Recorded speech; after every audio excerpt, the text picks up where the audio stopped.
Don't believe a word of it. Harry and Meghan have been spreading stories that he's been reduced to tears. Well, he's very easily reduced to tears. And there's no doubt that he's mentally unstable and that he's a paranoid. Growing calls for Prince William and Catherine, the Princess of Wales, to keep Archie and Lily away from Prince George, Princess Charlotte and Prince Louis at all costs. Nobody truly believed this apart from Harry, did he? I think he felt, Meghan Markle was no intention really of coming back to the United Kingdom. Think about a grandfather, an aging man, currently fighting the biggest health battle of his life, who has grandchildren he has barely ever held. This week was supposed to change everything. The plane tickets were talked about, the schedules were clearing, and a historic royal reunion was finally on the table. Then, just days before takeoff, it all spectacularly fell apart. No helicopter, no police protection, no keys to Frogmore Cottage. But if you think this is just another dry legal battle over royal security, think again. Insiders are now coming forward with a chilling revelation. The real reason Archie and Lilibet are being kept away from the king has absolutely nothing to do with security. Yes, it would be nice. I was saying it's nice for them to get to know each other. But it's been so long, and you don't know if Archie and Lily are civilized, right? They might eat with their toes and, pick things up with their feet. I don't know what's been going on because they've been living on the freaking compound like children of the corn, and like the hills have eyes, and we never hear from them. For weeks, the media machine was selling this trip as the moment. Prince Harry was heading back to Britain to mark the countdown to the Invictus Games. And the rumors were flying. This time, Meghan and the children would finally be by his side. Then came the hard no. Harry's formal request for royal police protection, denied. His team's request for a royal helicopter to move his family safely, denied. As if he has learned nothing in the last 6 years of battling with RAVIC, the Royal and VIP Executive Committee that decides which personages in public life receive an official taxpayer-funded security detail, Harry went off like an IED, where once again he was denied official police protection for the family, and as a source close to Harry briefed, the rug was pulled out from under their feet at the 11th hour. That was to the Guardian newspaper. There was even a quiet push for Meghan to stay at Frogmore Cottage. Yes, the exact same cottage she once publicly claimed she couldn't wait to escape. But Prince William stepped in. Windsor land was completely off the table. So Harry is boarding the plane alone. If this sounds familiar, it's because it is. Look at any comment section over the last few years, and you'll see the exact same sentiment. They do this every single year. The Markle was insistent that the only place that she would now feel very secure within inside palace walls, the monarchy, whatever you want to call it, would be to be able to, now stay in the empty property that is Frogmore Cottage. The big announcement, the endless drama, the frantic will they won't they headlines, and then absolute silence. It's a well-rehearsed ritual, but this time the stakes are different. We aren't just talking about Harry's grievances anymore. We are talking about two innocent children growing up an ocean away, entirely cut off from their grandfather. And it forces us to look at a glaring contradiction. If this is genuinely just about security, why does the palace storyline change every single day? Now, what's really gone on behind the scenes has been really catastrophic, as you can imagine, for the former royal known as Prince Harry. He truly believed that these things were going to fall in his favour, and the current British Home Secretary, Shabana Mahmood, was definitely going to be on his side with regards to these threats, these problems that he has. The contrast couldn't be sharper. While this Hollywood-style circus was playing out in the headlines, Kate Middleton was quietly completing a grueling physical challenge that would break people half her age, tackling the 3 peaks back-to-back. No demands for special security, no helicopter requests, no fanfare. 2 very different factions of the Windsor family, having 2 very different weeks. One made headlines for simply showing up, the other made headlines for staying away. Catherine's challenge was truly incredible. By the way, let me just show you actually what it involves to climb the 3 peaks, because you have to be so physically fit to do so. And for Catherine, this is something that meant a huge amount to her, given that she knew that there was going to need to be significant physical recovery from her cancer treatment if she was going to take on such a feat. What I particularly love about it too is that she didn't tell anyone that she was doing this. There would have had to be a huge amount of training going on. And what's actually happening behind the scenes is far messier than anyone is letting on. There is a theory gaining serious traction among royal insiders right now, and when you look at the pattern of behavior over the last 6 years, it becomes incredibly hard to ignore. The theory is simple, yet brutal. The children were never the point. They are the leverage. Think about the timing. Every single time the Sussexes need to dominate the headlines, generate leverage against the palace, or remind the world that they hold royal currency, Archie and Lilibet are brought up. Harry really is trying to push this on the two children. The two children that His Majesty the King has no connection with whatsoever, and really neither does any of the public. You know, if we honestly saw these children for the very first time, would we truly know who they are? So again, a huge problem. The other side of it is that obviously Harry and Meghan decided that they felt they wanted to utilise this as a sort of dangler to His Majesty the King. How about a reunion? Finally getting to meet and connect with your grandchildren. They are never seen, mind you, just mentioned. A strategically timed photo here, a calculated rumor there, always dropping right when another royal is celebrating a milestone, whether it's Ascot, Wimbledon, Trooping the Colour, or even Kate's major public returns. But there is an even darker read on this situation whispered in palace corridors, that keeping the children away isn't a failure of logistics, it is the strategy. As long as the grandchildren remain a mystery, they remain highly valuable assets. The exact moment King Charles gets real, unsupervised, face-to-face access to them, that leverage evaporates. Then there is the unspoken fear. There are other problems around that because His Majesty the King, as you know, still in the throes of battling a certain illness, cannot do with stress, cannot do with blood pressure. And as we've seen over the last week, these two have really played into the dramatics. Every single day leaking their thing, now they're not, now they are. It's exactly the way that they want it, you know, maximum publicity, overriding Catherine's Three Peaks challenge, overriding William's events. It is all about what they need. The problem is, and this is the interesting thing, talking to people who have worked with it. A level of intense caution about control. Rumors suggest the Sussex camp is terrified of anyone. A palace doctor, a trusted staff member, anyone getting close enough to collect something as simple as a strand of hair from the children. Is it extreme paranoia? Absolutely. But paranoia has been the primary language of the Montecito household since 2020. Whatever the absolute truth is, time is running out. King Charles is battling cancer. Every single year this reunion gets pushed down the road is a year an aging grandfather will never get back. Which brings us to the one brother who has completely closed the door. One of the reasons why the Sandringham Summit went so badly for Harry was because he rushed that announcement just to try to beat me, revealing the fact that they were moving. Anyway, just thought it was worth noting that. But Tina Brown goes on.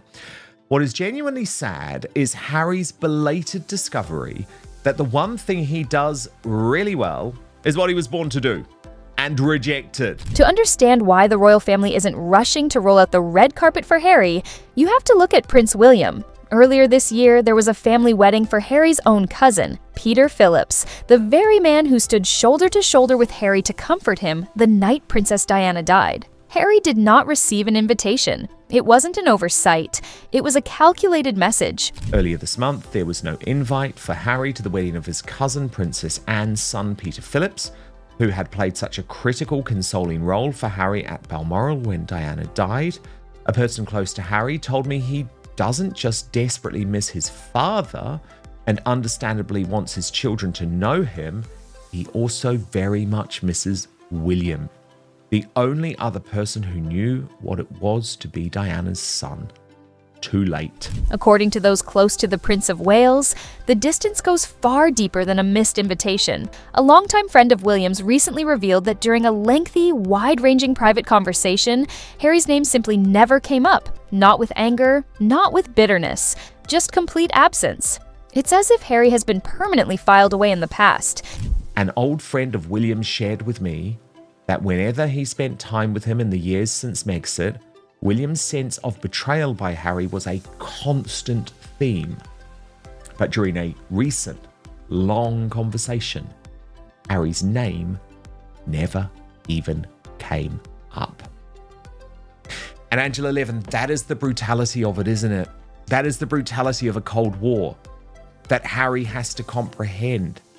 These decisions that he made, Angela, that he was warned about, for weeks and months in advance. Insiders trace this icy finality back to the sharp comments Harry made about Kate. William is fiercely protective of his wife, especially after the brutal health battles she has faced recently. In William's book, you cross that line, and there is no coming back. While the public media calls this an estrangement behind palace walls, it is being treated as a permanent eviction, Cold War of total silence, which makes Harry's ongoing security narrative look increasingly hollow. Here is the piece of the puzzle that simply doesn't make sense. One point for this is that Harry made very vulgar comments about his brother and Catherine, and William was absolutely furious about what he said about her. He's very protective about her. He really loves her, and he's very, very grateful that she's helped him to be a very different person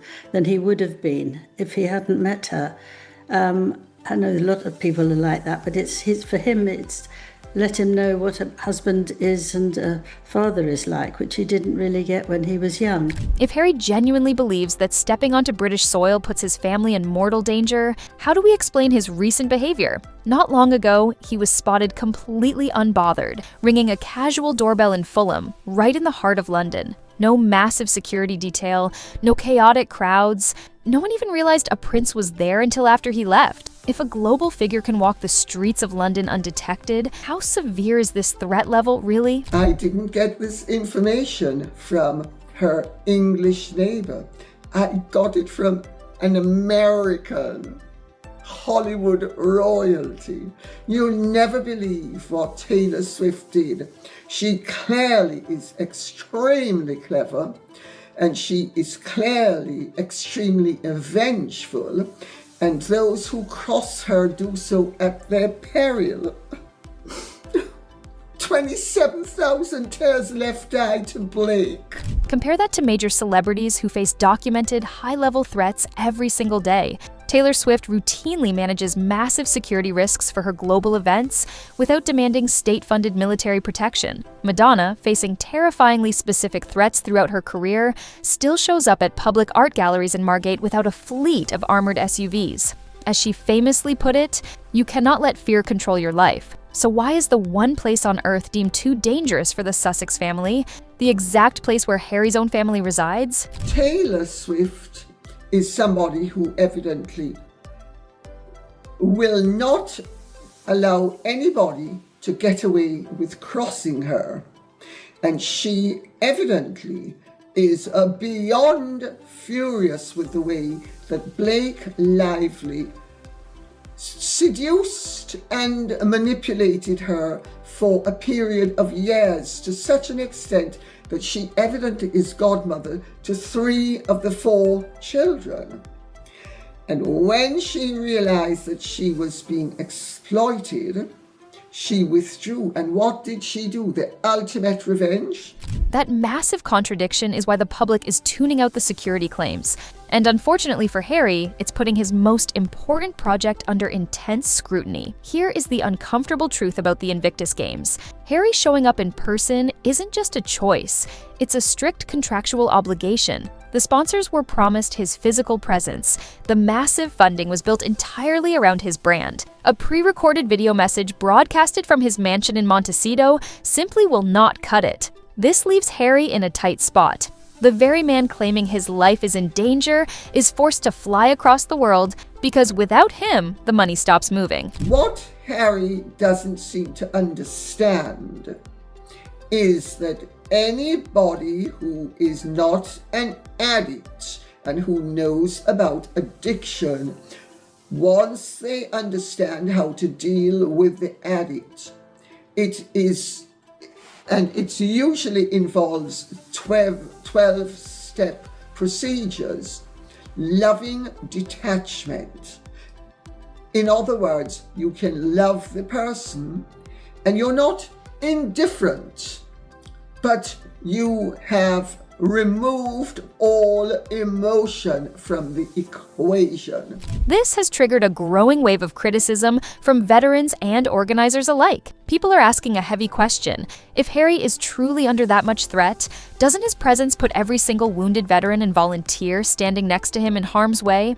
It's a devastating question that's hard to ignore once asked, and it's exactly why loud calls are growing for Invictus to quietly transition to a new patron before 2027. It is said that anybody who is an addict stops growing emotionally at the point of addiction. Now, Harry started ingesting weed when he was an early teenager. He's never stopped. There have been studies showing what weed does, especially weed of today, because weed of today isn't like the weed of my day where it was pure. Nowadays it's cut with all sorts of things, but whether it is or isn't, it certainly does affect your progression emotionally. But as complicated as things are for Harry in the UK, the situation across the Atlantic is turning into a total disaster. Before we look at the Hollywood fallout, we need to address two defining moments where the public mood completely shifted against the couple. The first took place at Wimbledon. Reports emerged that Meghan's team had paying spectators quietly cleared out of their seats just so she could have an entire section to herself. The move deeply irritated the event's traditional organizers, with insiders hinting she won't exactly be at the top of the guest list moving forward. They were stipulating that they had to have basically Harry turn up in the flesh. There's a reason for this. They need money, and they need a lot of it. They need a lot of sponsors, and some of this has already been government funded. For him to just post a porch video wouldn't be enough. And what's interesting also regarding this is that Harry himself, according to my source, will be absolutely steaming that he has to now turn up alone, because again, it's another big event that he has to carry. Markle will back and forth with this, she may turn up, she may not turn up. The only reason she may turn up is because she wouldn't mind a new connection with Earl Spencer. The second blow didn't come from a royal reporter. It came from mainstream pop culture. South Park's infamous Privacy Tour episode mercilessly mocked the couple's contradiction of loudly demanding total privacy while embarking on massive media tours. It hit the bullseye. For years, criticizing the Sussexes carried a social risk. After that episode, the cultural tide turned, and it suddenly became safe to openly laugh. These might seem like small moments, but they point to a massive, ongoing miscalculation of how the public actually views them. There are people that are set to track him throughout the entire stay. Where's he staying? Who's he meeting? What's he doing? What's interesting though is, and this is the captivating bit, when he lost his chance for security, one of the things that they highlighted in the report, which I've been lucky enough to have a peruse over, is the fact that that doorbell situation where he was spotted with pressing looking for a friend, well, nobody knew he was there other than his own security people, right, who drove him there. When Harry and Meghan first arrived in California, the industry goodwill was staggering. The entertainment elite was ready to hand them the keys to the kingdom. Today, that popularity has completely cratered, dropping to the exact same frosty levels they face in the UK. Their multi-million-dollar Netflix deal quietly fizzled out. The grand podcast ideas Harry floated, like sitting down with controversial world leaders to interview them about their childhood trauma, went absolutely nowhere and were mocked behind closed doors. Well, here's the deal. Just because you're famous doesn't mean you're smart or interesting. And I think that Hollywood found that out pretty quick.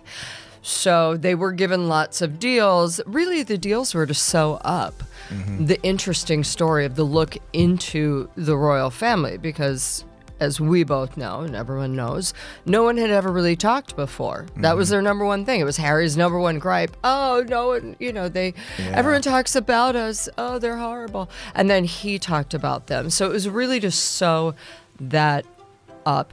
Spotify wanted them for the chatty chat version of it. Didn't work out.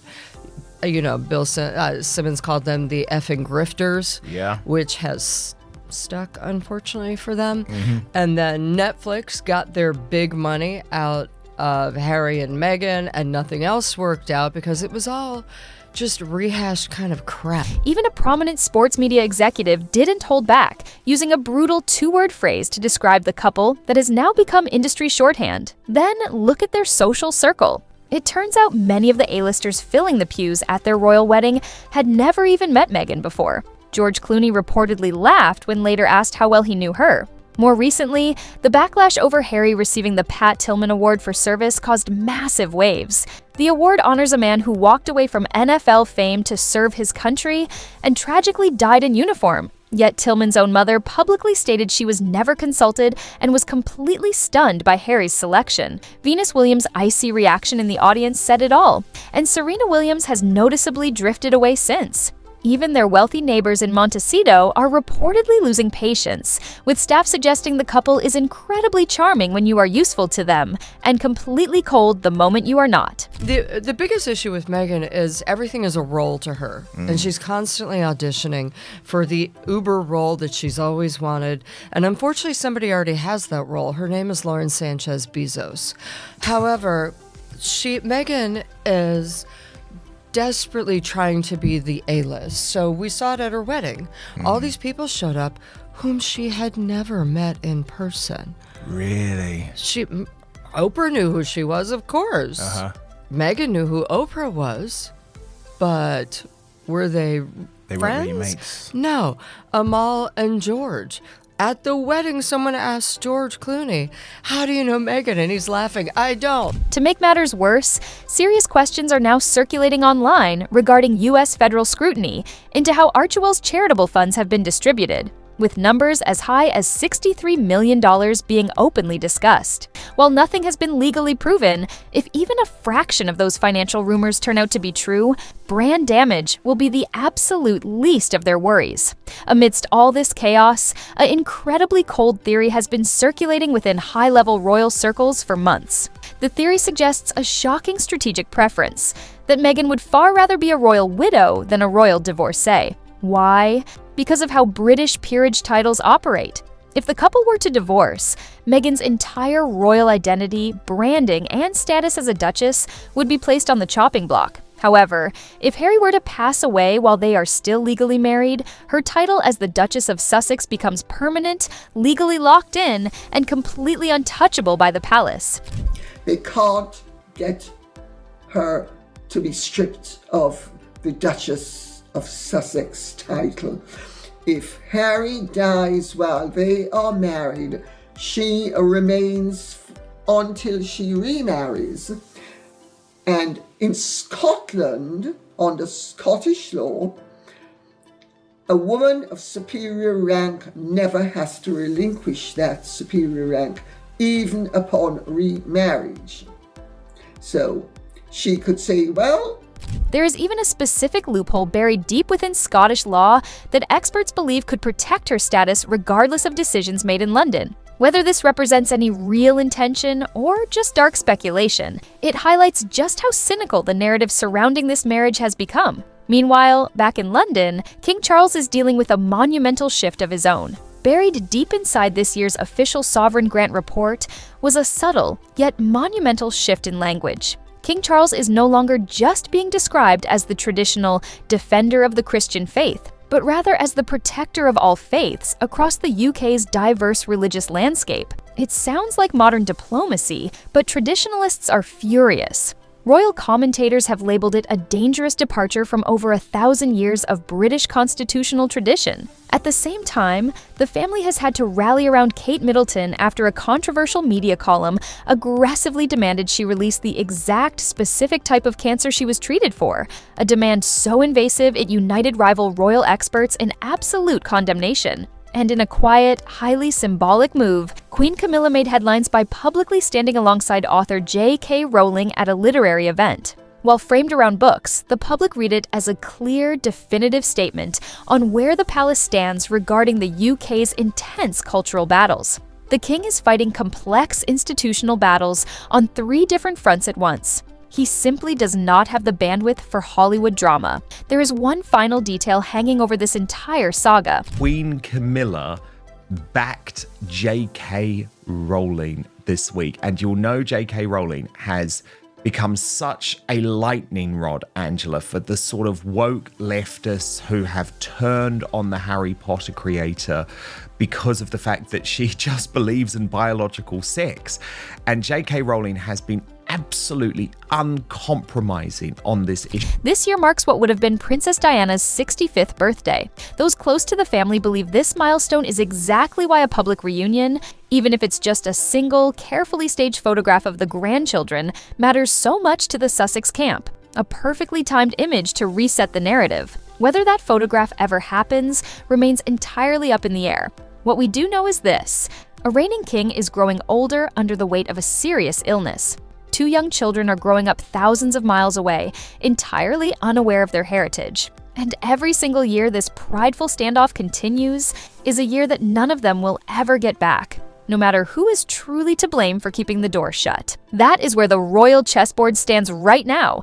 And knowing this family, the pieces are about to move again very soon. If you want to know the deep history behind these palace walls, the videos on your screen right now break down the secrets the mainstream media won't touch. Click to watch, and I'll see you there.